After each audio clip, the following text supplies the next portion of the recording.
आज का टॉपिक है मन को भटकने से कैसे रोकें। जैसे हम देखते हैं मन एक चलायमान घोड़ा है, जहाँ देखो वो भटकना शुरू हो जाता है। भले वो खान पान के रूप में देखा जाए, भले वो मान लो हम किसी की बिल्डिंगों को देख रहे हैं तब, गाड़ियों को देखते हैं तब, या हम कोई भी ऐसी चीज़ें देखते हैं तब, तो बहुत सारी चीज़ों में मन भटकता है। अब उस भटकते हुए मन को सही दिशा कैसे दें, क्योंकि मन भटकता तो है, आपके ठिकाने में वो नहीं आता है। कई बार हम कहते भी हैं कि हम मन को बहुत रोकते हैं, लेकिन फिर भी वो ऐसे ऐसे कार्य कर जाता है जिसके कारण हम सोचते कुछ और हैं, बोलते कुछ और हैं और करते कुछ और है और दिखाते कुछ और हैं।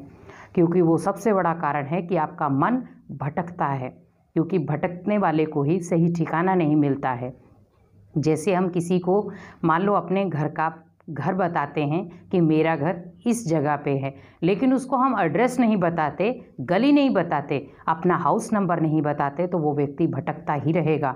लेकिन जब तक आप उसको ये 3 चीज़ें नहीं बताएंगे तब तक वो आपकी मंजिल पर नहीं पहुंच सकता, तब तक वो किसी न किसी तरीके से बाहर भटकता ही रहेगा। और भटकने के कारण ही वो अपनी मंजिल को ही भूल जाता है कि मुझे जाना कहाँ है, और थक हार के वो सोचता है कि अभी कुछ समय के लिए मैं यहाँ पर बैठ जाता हूँ।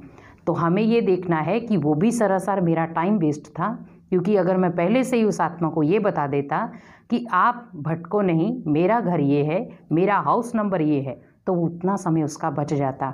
इसी प्रकार हमें देखना है कि मेरा मन क्यों भटक रहा है, क्योंकि वो भगवान की सही कनेक्शन में नहीं आ रहा है।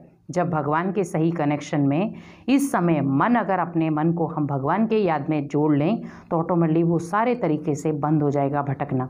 क्योंकि भटकने से छुड़ाने के लिए हमें मन को सही दिशा देनी होगी, सही मंजिल देनी होगी, सही लक्ष्य देना होगा। और जब सही लक्ष्य उसके पास आ जाएगा तो ऑटोमेटिकली वो प्रॉपर तरीके से आपके सही मंजिल पर पहुंच जाएगा और भटकना बंद कर देगा। क्योंकि जैसे हम कई बार अपने बच्चों को बाहर भेजते हैं तो पूरा पता देकर भेजते हैं कि आप जहाँ भी जाएं वो पूरे प्रॉपर पते के साथ जाएं, ताकि आपको कहीं भटकने की ज़रूरत ना पड़े।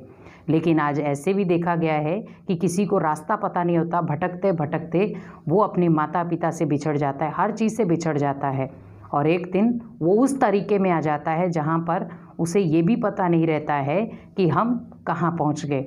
तो हमें भगवान भी इस समय कहते हैं, बच्चे आप मेरे से वंचित हो गए, मेरा रास्ता भूल गए, मेरे को भूल गए, और आज दुनिया के ऐसे चकाचौंध में आ गए जहाँ पर मैं आपके मन को समेटने की कोशिश कर रहा हूँ और आप अपने मन को पूरा भटकाने की कोशिश कर रहे हैं।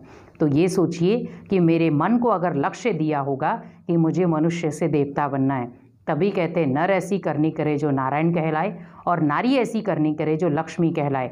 तो उन जैसा हम तभी बन सकते हैं जब अपने लक्ष्य को हम अचीव करेंगे।